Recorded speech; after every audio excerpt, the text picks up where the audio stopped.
Hallo en welkom. Vandag kyk ons 'n bietjie dieper na hierdie bronne oor Tokio se Irigaray-distrik. Dit klink na 'n plek met op lae geskiedenis, né? Ja, dis heeltemal reg. Dit voel amper of elke straat, elke hoekie sy eie storie het. So ons gaan vandag probeer om van daardie verborge stories en plekkies vir jou uit te grawe. Presies. Kom ons kyk wat ons kan ontdek. Goed. So waar begin 'n mens? Dalk by die naam self. Irigaray. Dis nogal 'n spesifieke naam. Ja, dis 'n goeie beginpunt.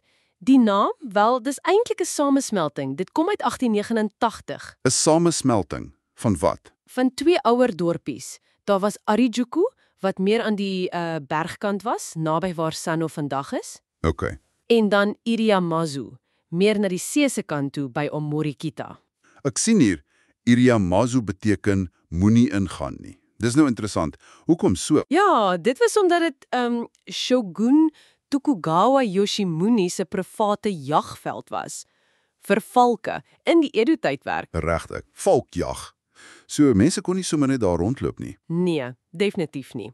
Streng verbode. Dit was belastingvry, maar die inwoners moes wel help. Jy weet, die valke se prooi voer, patrollies loop, daai soort ding. Sjoe, en Kiarayama Park, het dit iets daarmee te doen? Daar word gesê dit was een van sy ruspunte, ja, vir die Shogun. Fascinerend. En die ander deel, Arayojiku. Dit was seker meer oop vir mense. Ja, dit was 'n posasdorp, 'n shukuba, 'n besige een, op 'n sypad van die groot Tokaido-roete wat Shinagawa en Kawasaki verbind het. 'n Stop vir reisigers basies. Presies, 'n plek om te rus en voorraad aan te vul. Nou die naam Irigaray alself, nuwe put. Water moes seker ook 'n groot rol gespeel het. Absoluut sentraal, veral een spesifieke put, die Iriaira Shimizu. Dit was beroemd in die Edo-tyd vir sy water. Hulle het dit lewensverlengende water genoem, en maisoi. Lewensverlengend. Klink amper te goed om waar te wees. En, Maar is weggesteek. Jy weet, in 'n woonbuurt daar in Minami-Kugahara. Jy moet soek vir 'n klipring en 'n klein inligtingsbordjie. dis 'n regte versteekte juweel. Ja, en daar's selfs 'n kafeetjie naby, Koffietui Idubata, wat 'n spesiale koue tee bedien wat daardeur geïnspireer is. En 'n jaarlikse fees wat daai ou waterpitrituele vier. Nogal oulik. Dis wonderlik hoe sulke dinge oorleef.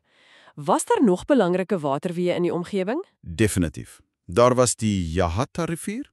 Dit was deel van die Rokoguo waterleidingstelsel en het water vir die landerye gegee. En dit het in die see gevloei. Ja, naby die Iwai-heiligdom. En dis juis daai mengsel van vars en seewater wat die geheim was agter Omori se beroemde nori-seeweer. Die Omori-nori. Ek het al daarvan gehoor. Was dit regtig so goed? Wel, vir lank was dit gereken as die beste in Japan.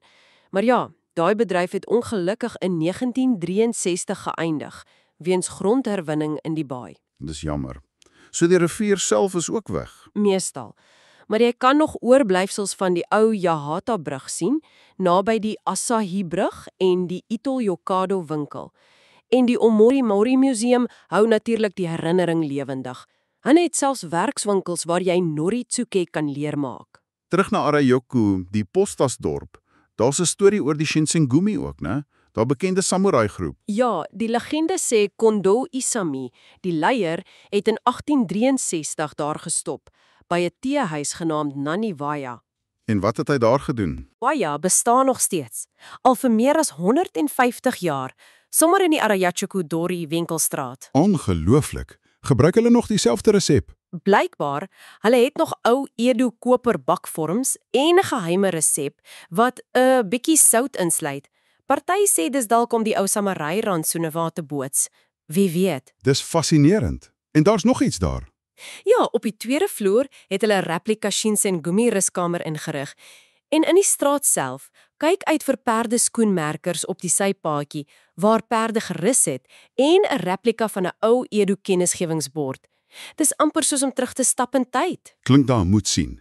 Nou, die bronne noem ook Fujimizaka. Fuji, uitsig heuwel. Dit klink prentjie mooi. Dit was glo ongelooflik. In die Edo-tydperk was die uitsig op berg Fuji van daai heuwel af beroemd. Selfs die kunstenaar Hiroshige het dit geskilder in sy drukke. Maar ek neem aan daai uitsig is lankal weg. Ja, ongelukkig. Teen die 1970s het al die ontwikkeling dit heeltemal geblokkeer. Jy kan Fuji glad nie meer van daar sien nie. Ag, dis nogal hartseer. Is daar enige iets oor wat daaraan herinner? Wel, hulle was kreatief. Daar's 'n kunsprojek, Fujimi Juku. Hulle het keramiek muurskilderye op die heuwelmuur aangebring, wat daai ou Edo-uitsig probeer herskep. Dis 'n oulike idee. Ja, en jy moet kyk vir 12 klein keramiek Fuji's wat hulle op die kragpale daar naby weggesteek het. En jy kan blykbaar 'n spesiale, nostalgiese teleskoop by die winkelstraat huur wat 'n virtuele beeld van Fuji oor die moderne straat projekteer. Dis nogal slim. Maar die 20ste eeu het ook donkerder tye gebring, né? Die Tweede Wêreldoorlog word genoem. Ja, veral omdat Haneda lughawe so naby is, wat in 1931 geopen het. Ira Arai nos in die pad van baie lugaanvalle. Daar was talle skuilings boek Hugo. En daar was 'n tragedie. Ja, een van daai skuilings het ineengestort tydens 'n groot bommeaanval in 1945. Mense is dood. Dis 'n somber deel van die geskiedenis. Bestaan enige van daardie skuilings nog, kan mens dit sien? Verrassend genoeg ja. Daar is een wat bewaar gebly het onder die Ira Arai Daisan Park. Hulle bied maandelikse begeleide toere aan. Jy moet bespreek, gelei deur plaaslike seniors wat dit onthou. Dit moet nogal aangrypend wees om binne te gaan. Ja, jy sien nog die kerfmerke op die mure en blykbaar selfs kindertekeninge van vliegtuie. Dit bring daai tyd nogal naby. Daar is ook 'n nabygeleë kafee met 'n oorlogstema, Showa Kisabuku, wat glo skyn ransoonkos bedien. Wow. Goed, kom ons beweeg na iets 'n bietjie ligter miskien. Daar is ook legendes, né? Iets van 'n voël. Ja, naby die grens met Umepi. 'n Baie ou legende uit die Heian-era van 'n wit goddelike kormorant, 'n kamiyu, wat in 'n reuse boom gewoon het. En onder die boom was daar 'n helende fontein, 'n reisin. 'n Heilige kormorant en 'n heilende fontein. En vandag? Wel, die Unuki heiligdom is later daarna by gebou in die Edo-tyd. En daar's 'n teehuis, Unuki Shrine, wat glo eers die fonteinwater gebruik het. Nou gebruik hulle poetwater, maar hulle glo dis nog verbind aan daai oorspronklike bron. En kan jy iets spesiaals daar proe?